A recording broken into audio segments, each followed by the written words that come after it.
In this video, we're going to be swapping out a swipe-only credit card reader with the Nayax VPOS Touch.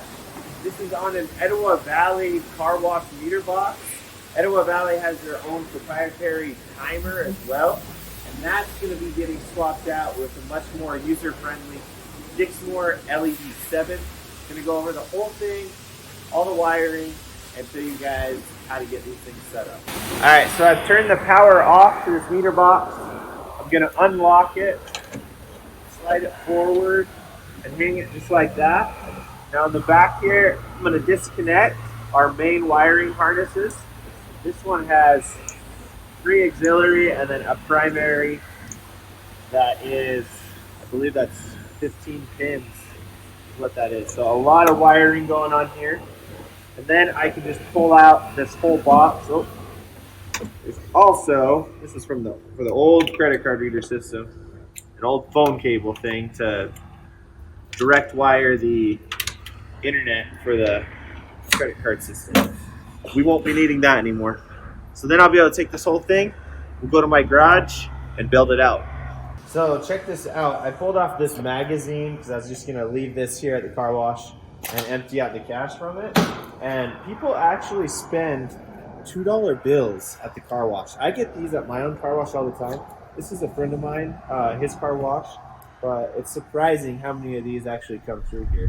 Now let me go over a few of the tools that I have here on standby because I've already done a few of these boxes and I basically know what I need. I've got my socket set out along with a little impact and a drill. The drill is for later when we mount up the boxes. We'll need some really good drill bits for stainless steel.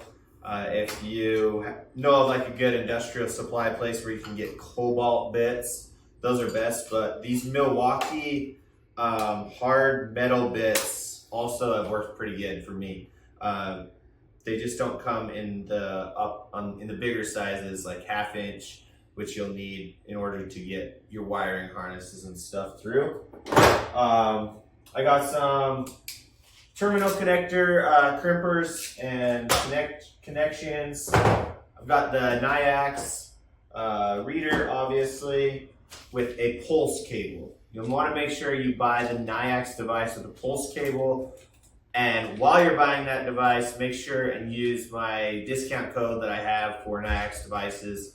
You can find a link in the description below, but I'll also have just a code. So if you just go to it without the link, you put that code in the coupon code section. It'll take off a little bit. We've got the Dixmoor timer. And then I just have like a bunch of hand tools over here. Obviously like wire strippers and cutters you'll need. I got a few screwdrivers and other things. So let's get into taking this thing apart. The Nayax device is going to be mounted right behind this bill acceptor, basically where the current device is already mounted. And so to be able to get access to those, I'm going to need to take off the bill acceptor. So I just got my, your sizes are all going to be different. This is an 11/32 socket. I imagine everybody has their stuff installed a little bit different. Honestly, it's probably a metric nut that needs to go on this, but I've got standard here and it works and it takes it off.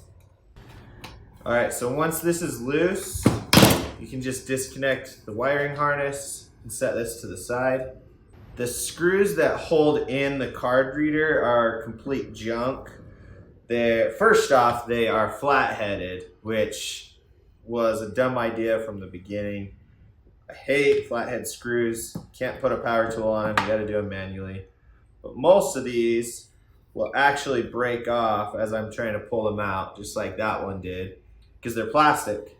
So if we ever were gonna be reusing this, which we now never will because we're not gonna use swipe readers, you basically have to get a tap to pull out the broken off screws if you ever try to pull this out.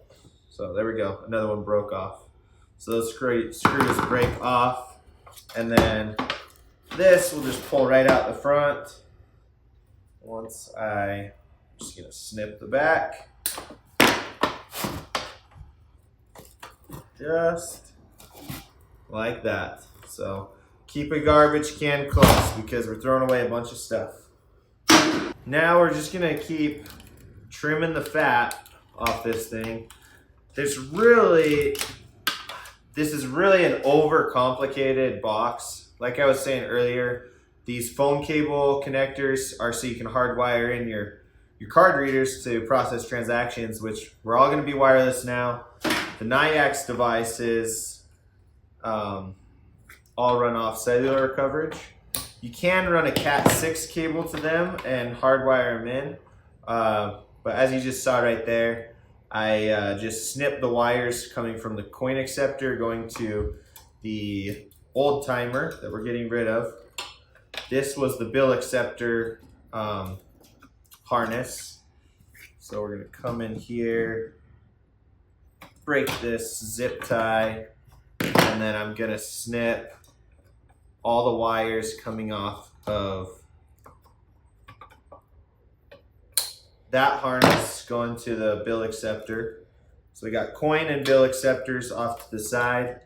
I'm going to snip off the wires going to the sound horn right here. And then the rest of this, I'm just gonna unplug from the back of the timer.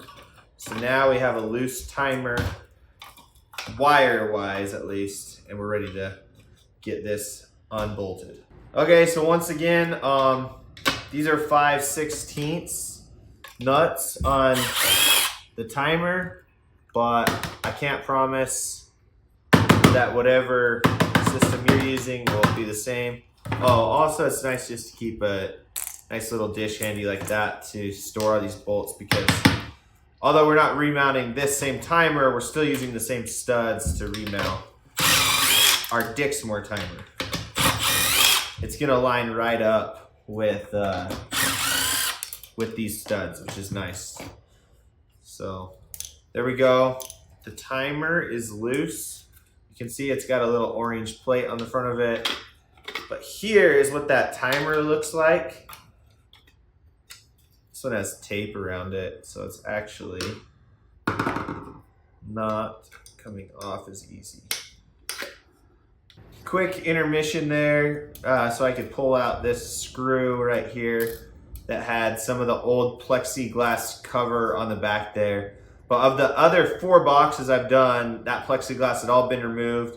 The wiring had been shoved up there and kind of reamed out.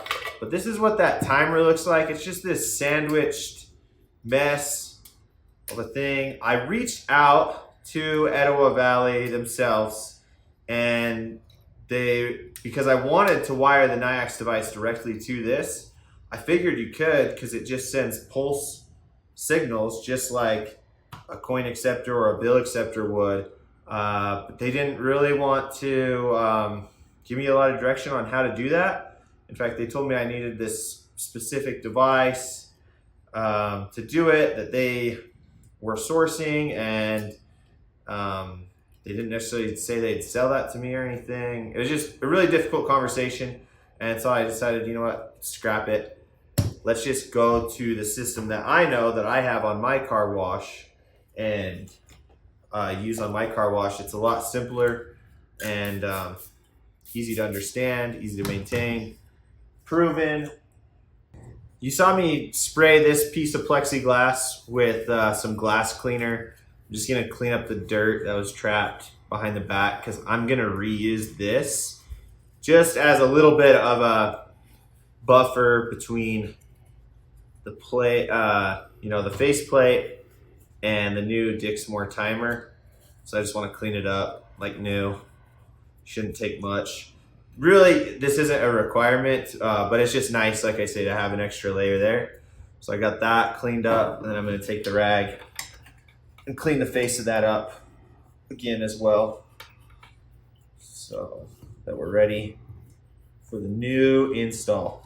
Okay, now before we put anything back together, like I say, we just want to keep cleaning things up. So we have a common wire, and a hot wire for your 12-volt system. And so I just want to isolate those. And then this gray wire that was coming off the same harness from the timer, I tied it back. It goes actually to the load on the rotary switch. So basically that's the timed load. So I'm gonna get rid of that. I'm gonna do my own later. So I'm just gonna cut that back as tight as I can. And now I got that, it's garbage. The other side of the input wires from the pulse signals from the bill acceptor and the coin acceptor are going in the garbage as well. I know I'm reiterating some stuff, but it's gonna be hard for you to follow and see wire colors as I'm cutting this. So I just wanna overdo it basically, so you have a lot of direction on what's happening. So this is going in the garbage as well. It was going to the card reader, which has been tossed. We're tossing this guy. We're tossing the old housing for that guy. And we're saving the other side of the harness for the bill acceptor. And I've got the other side of the harness for the coin acceptor right here. I'm just gonna leave it hooked up because we're not taking off the coin acceptor. Now here is, so we're gonna wanna pull our black and white wire, which it may not be black and white for you because this is what's coming from your mechanical room. Basically, your power supply, right? From your transformer. You're gonna have a transformer either in your mechanical room or inside this box itself. Whatever's providing the system with power, we're gonna pull those back and off to the side. Now this is where I'm saying this system is overcomplicated. So my car wash meter boxes that I have on my system basically just give a timed load to the rotary switch, and then that rotary switch will send power back to the mechanical room through the harness to tell it which function to turn on. For some reason, this timer has every single one of the functions also hooked into the timer. I don't know if that's an extra feature or what's going on, but it's unnecessary. And if I was doing this on my own car wash, I would completely eliminate this whole harness. I'd go back to each one of these functions and just cut the wires and eliminate it. But because I'm doing this for somebody else, this installation, I don't want to cripple them if for some reason they ever went back or anything. And also it's a little bit of extra work. And so there's no issue. I'm just gonna tape those off so they're not getting in my way. We're gonna leave this harness in here, but it's completely unnecessary. It's not gonna get plugged into anything. I'm just gonna fold it out of the way for now. And basically we've got this thing down to power supply, and then the two harnesses going to this guy, and then our horn for our timer when it gets low on time. I am gonna pull these off though, these little terminals that I cut off earlier, so that is prepped for when I tie in the new one. Okay. Now on the front of the faceplate, we're gonna clean it up a little bit before we mount anything, because there's a lot of dirt trapped behind that old reader. Clean that up, and then I'm just gonna pull off this sticker, because that is not gonna correlate with our new card reader either. And we're ready to mark it out. All right, so the beautiful unboxing of the device. I really like the way these devices look and interact with the customer, because they got the touch screen on them. They talk to you and tell you what step to take. We're gonna pull it out of the box, and we're gonna take off this bracket, because I think this bracket is for if you're mounting it to a vending machine, because you'll see these a lot on vending machines. So we're gonna take that, we're gonna get the antenna wire out, and then the only other thing we need out of the box is this little template for marking the holes on where to drill. And I'm gonna put this box back off to the side. The other thing I'm gonna get out right now too is these outdoor cases that I like to put on my Nayax devices. In my previous videos, you might notice that I have these mounted directly on a, it's upside down, directly on a car wash faceplate without an outdoor box or anything, which is fine. That's actually how I've seen all of them done. But I found out that they have these cases. I like to put them in there because it adds a nice little touch, cleaner look, and it keeps any water from touching this face. I have noticed that if water gets on the face of this device, it sometimes will end the transaction early. This has a little rubber gasket, rubber seal around the back side of it so that water isn't seeping down the back side, as well as this has a rubber seal on it as well. So it's a nice little touch just to get those if you think that they'll work good in your situation. So approximately right there is where is it gonna go. Okay, so it's a little bit awkward doing this on camera, but you wanna make sure you're taking your time to do this tediously and make sure that your template is staying square the whole time you're marking these out, and then between each drilling as well. And it may look like it's a piece of cake for me, but be sure that I am doing a lot of checking off camera to make sure that this is staying even all the way through. And it's really gonna save you down the road when you're mounting it, that everything lines up really nicely.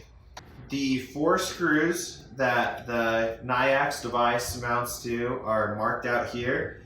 And then the big circle is for where your wiring harnesses go. You can see I've already got a little bit of section right there knocked out from the old card reader, but I'm gonna knock out just a little bit more and I'll decide what size of bit to use right there. But for the screw holes right here, it's recommended to use a 3/16. That's the exact size of the screws.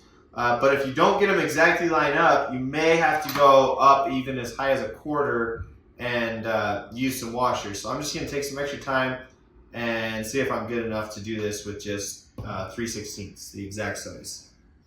Also, I like to use a stubby bit so that I'm not sticking out real long and I'm like walking around.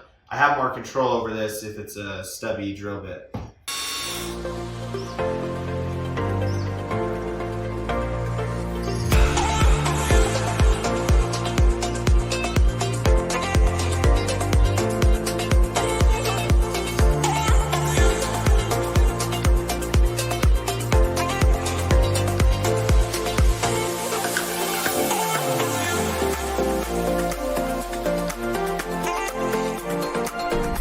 Okay, we're basically past the hardest part. Stainless steel is no joke, and I can't reiterate enough, make sure you have some sharp bits with you. I'm on faceplate number 5 of this project, and so I've got some dual drill bits, but I'm not trying to make this an ASMR video. But when you get some nice little curlies like that coming off your drill bits, you know you got a good bite. So we got all that drilled through. I got the harness part drilled through, and then you know, also if you got a file close by, clean up the back side of those holes that you drilled out so you don't have any sharp pieces sticking out, scratching you and tearing up your skin or anything. So now what you guys are actually here for, which is how to get this mounted up and wired in and all live, ready to go. So let's put it back together. I'm gonna put the Dixmoor on first. This is an LED 7.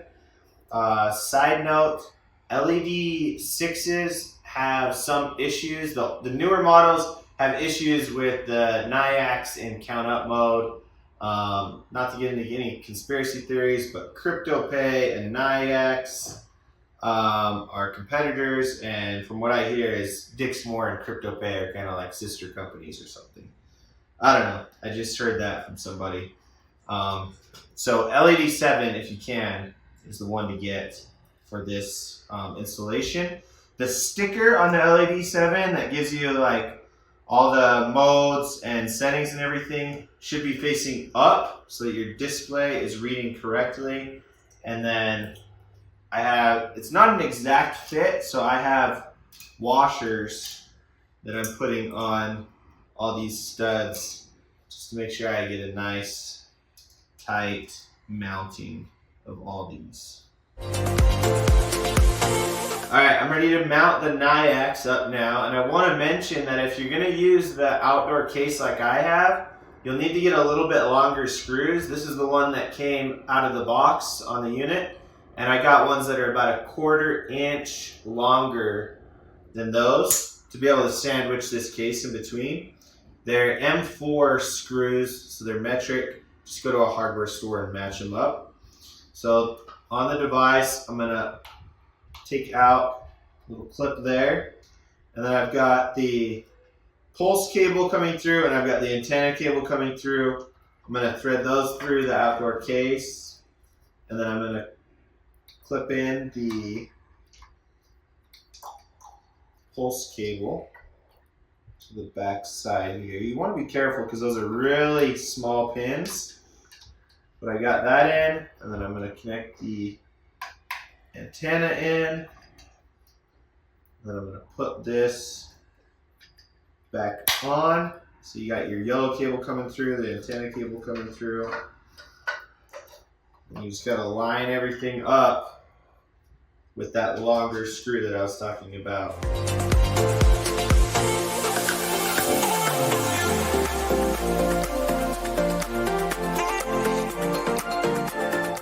It's looking better already. I got all those screws in the back side, and like I was saying earlier, you may want to use a washer. I'll admit to all of you now and confess that I've had to drill out to 1/4 inch to get those to line up because everything's kind of tight. But now it's going to look even better once we have this thing powered up. So I start to bring these harnesses back here and clean them up by rolling them up like that, and then grabbing some zip ties and just making them not so long and in the way and everything. Now the goal is to get all the wiring in here. So here's that harness that comes with your Dixmoor timer, and this is just another example of what I'm saying is they don't overcomplicate things. They keep it simple. I'm not professing to be a pro at any of this, but I can understand, you know, the back of this timer has each one of these wires coming out of it labeled. I can understand the basic concepts and everything, and I'm hoping I can relay some of those concepts to everybody else as I get this installed. Okay, so with that plugged in, now the last thing is we want to clean up this pulse cable right here. So you're going to be using the darker green, which is labeled Pulse 1. You're going to be using both reds for your power. So I'm trying to just separate these as I'm dictating it to you guys on camera. And then you're going to be using both blacks as well. So 2 blacks, 2 reds, and a green. Okay, now what I do is I fold all the rest of these wires because they're labeled, you know, pulses 2, 3, 4, and 5. They're for a bunch of other features that we're not using. What I do is I just tape all of those back against the yellow cable. You could zip tie them too, but I like to have all the colors hidden away so that it's not confusing me, and maybe if you can see it on camera, you can kind of use these colors to help you out as well. I can't promise that the equipment you have is going to be color coded the same as mine, but like I say, the concept will be the same. So, okay, now we're ready to go. Now let's start knocking things out one at a time and show you how to get this powered up again. Okay, first wire from left to right as you're looking over the top of it. that comes out is labeled as timed load. That's gonna go to your rotary switch, or if you don't have a rotary switch, your push buttons.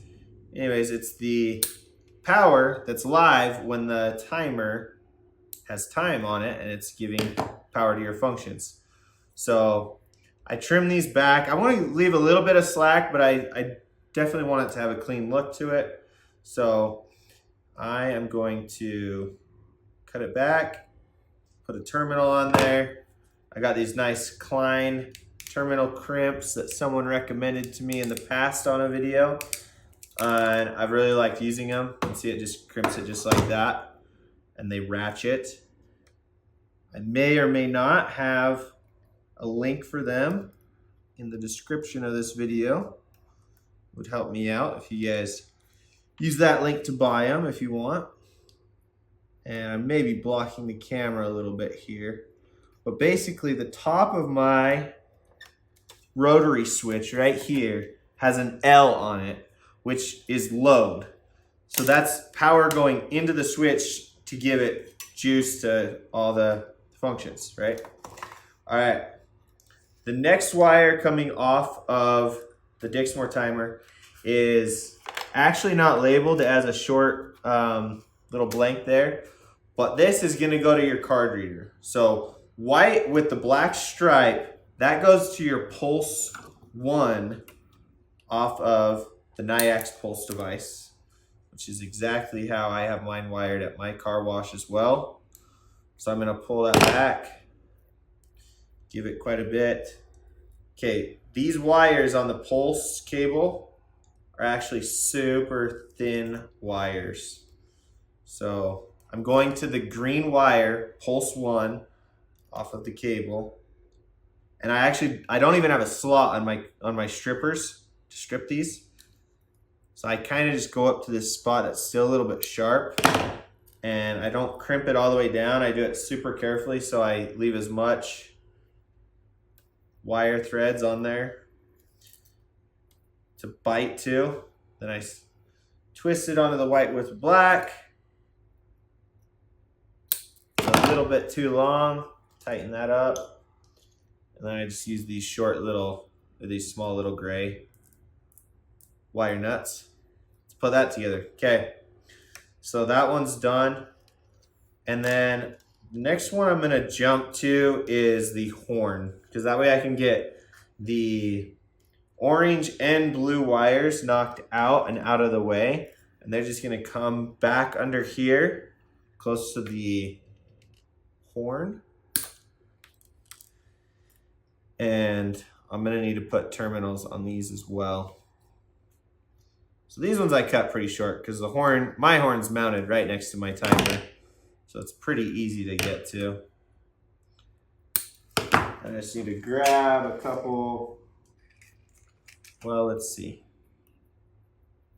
I'm gonna use these circle, instead of it being open-ended, I ran out of those. So I'm gonna use these circle terminals to put this one on. When you hook this up to the horn, I don't believe it matters either way which stud you put on it. I don't believe they're labeled. But coming off the Dixmoor, it says horn positive and horn negative, right? So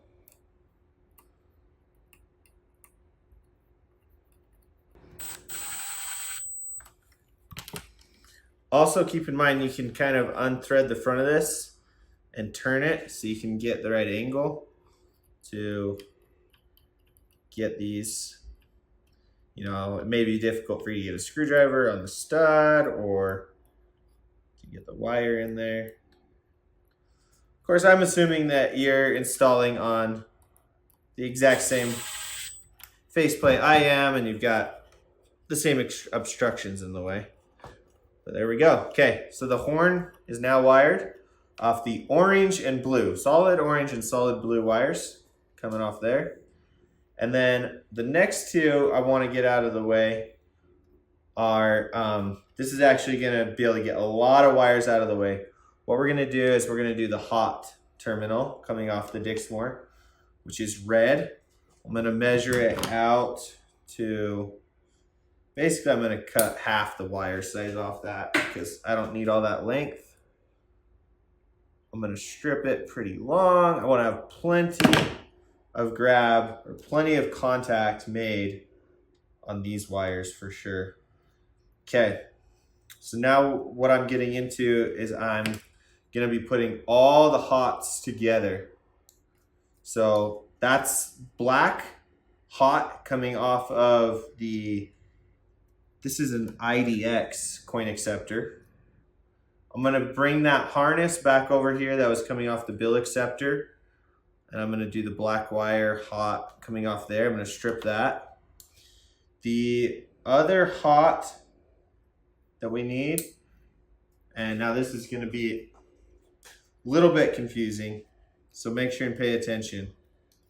I'm going to do the two reds that are coming off of the Nayax. So remember, we have red and black coming off the Nayax. We're going to do red to hot. Nayax has them labeled as AC/DC positive, so, or a plus sign. All right, so we're bringing everything together. We're bringing the coin acceptor, black, the two reds, both reds off of the Nayax. We're gonna bring in the black coming off the harness, going to the bill acceptor. It's a Mars bill acceptor. We're gonna do the red coming off of the Dixmoor LED 7. And then the last one is our incoming hot wire coming from your transformer, which may be in your mechanical room, it may be inside your meter box. But okay, so that's all of them. You've literally got, 7 or 8 wires right there. So have a larger wire nut at the ready. Twist all of that together.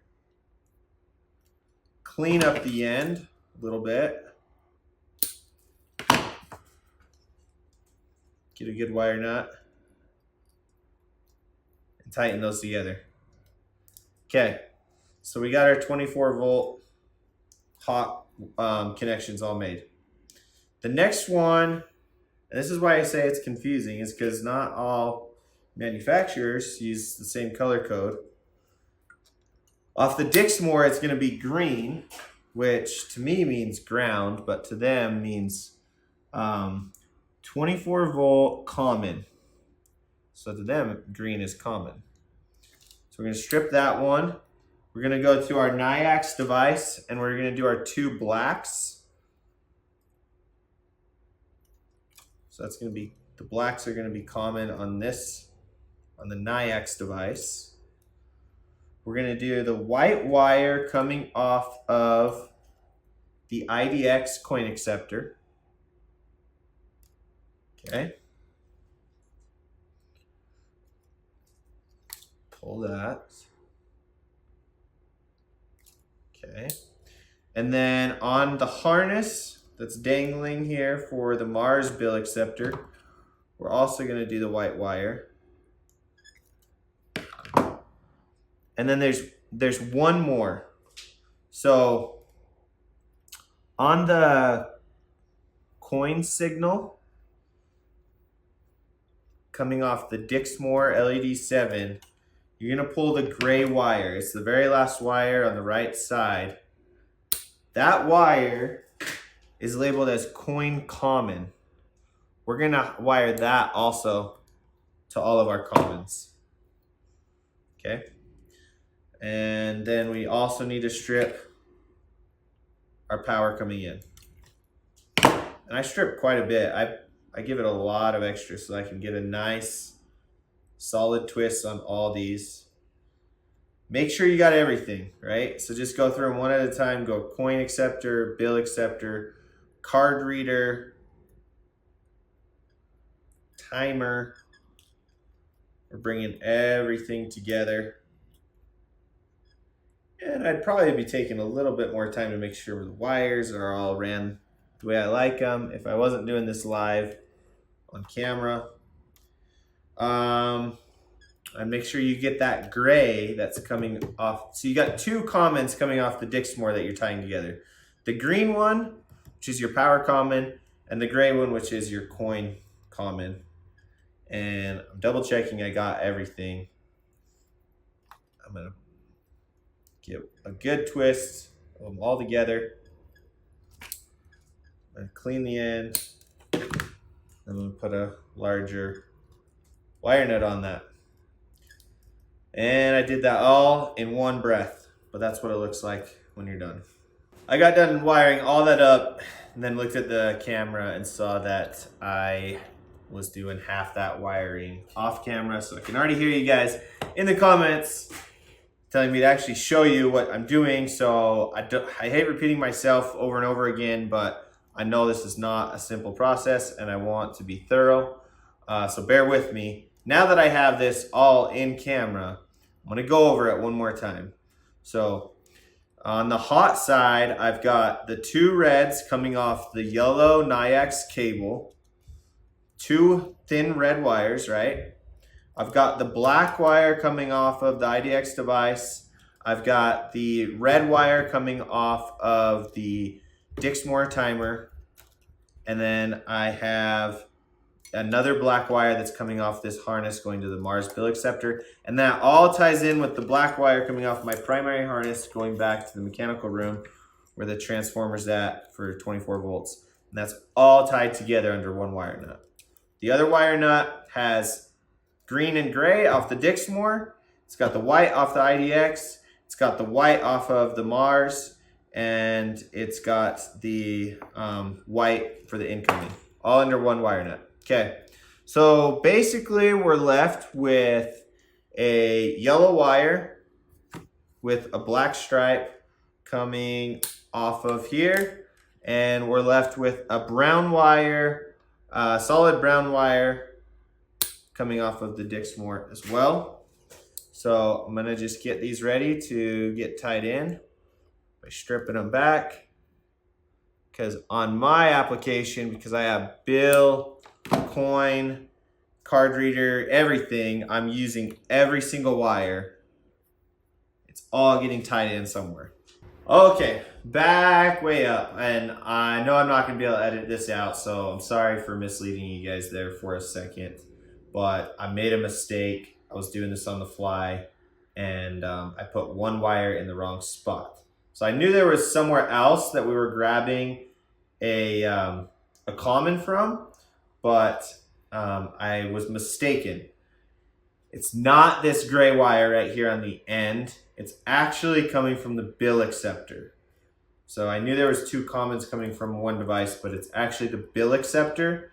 You're gonna be putting the white wire, and on mine, it's brown from the bill acceptor is also going in as a common. So I'm redoing that real quickly.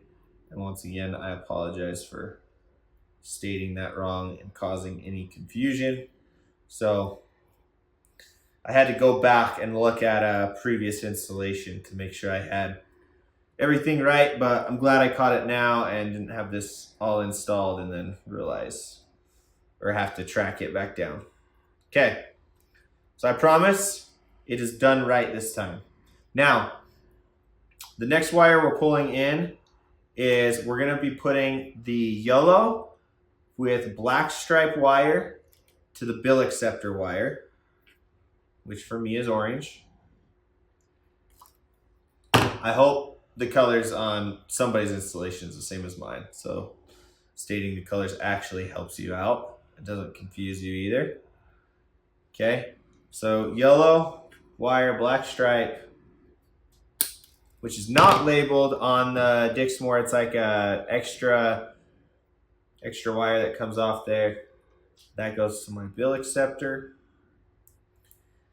Then the brown and gray wire, that same gray wire that I just had under common that I made a mistake on, are gonna go to the two wires coming off of the coin pulse, right?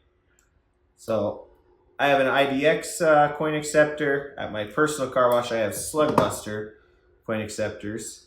And from my understanding, it does not make a difference which one of these you hook up to. So I have a white or a red with white stripe and a red with black stripe.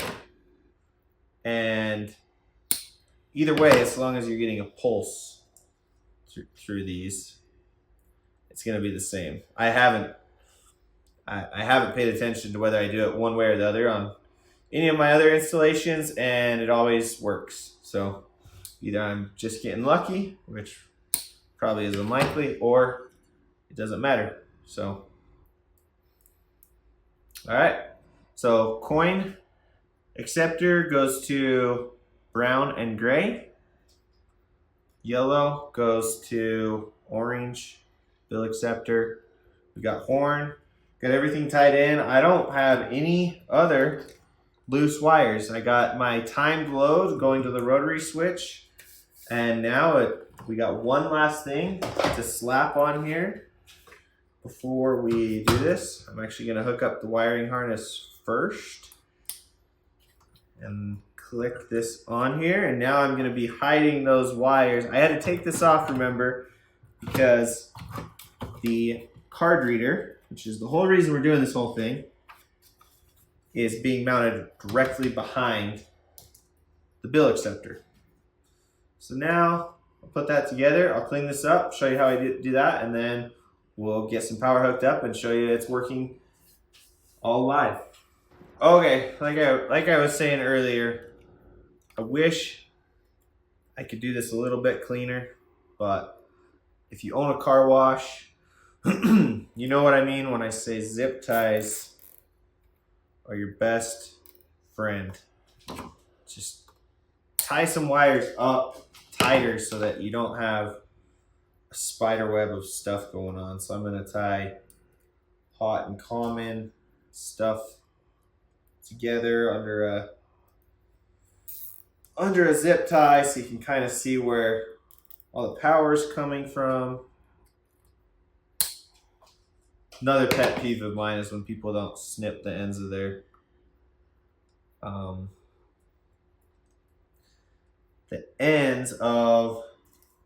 their zip ties. It is late, guys. Sorry, but I want to make this video. See if I can help some people out, because it took me a minute to figure all this out. You know, I played around with it for quite a bit, or I just did a lot of research, read a lot of stuff online, reached out to people through messaging and stuff, and so I got it figured out. Now remember, this green harness coming off the rotary switch, that's dead. We're not using that for anything. I try to tuck it away from anything else and out of the way so it's obvious that it doesn't connect up with anything, but honestly, I think it's cleaner than when I started, so we're ready to go. All right, we're back on site. So I got the magazine back on the bill acceptor. Everything's mounted up, just like we did back in the garage. I'm gonna set this in here and then connect the pigtails. I like to do this with the power off, so I'm not like getting a bad connection and shorting anything out or anything. And then I just gotta match up a couple of these. Okay. Tuck everything away. Get those. And we're ready for power. Everything's live, so that's a good sign that our power is hooked up right. You can see our display's running. I've already made adjustments to the timer on our pricing and time per coin and everything. So I'm going to start with a quarter to test out the coins, and it knocked off 25 cents. And now a token should knock off $1. And our timer started. So we got 2 minutes on the clock. You can hear behind me, it's turning on. Maybe you can hear the air dryer. So we're on. Now what I'm gonna do is I'm gonna reset that. Okay, to quickly turn it off, I'm just gonna hit mode real quick to turn the timer back off so that we can test our other forms of payment. Put that back in. Oh. Okay. Now the real test is the whole reason we did this project in the first place, the credit card. So we're gonna do tap to pay. You don't even have to lift up this this cover right here. I just tap it from outside, and you hear it said authorizing, approved, and our timer's now counting up. So that's exactly how we wanted to do it. Customer service at Nayax had all these set up. They were plug and play out of the box with the pricing that my buddy at this car wash wanted, which is a $2 minimum price in the count up mode. So once it gets to, I think it's just barely over $1.25, or let's see. After it gets to like 3 minutes or so, it'll then start to run the pricing up because it's gotten past that $2 threshold, and then maxes out at $20.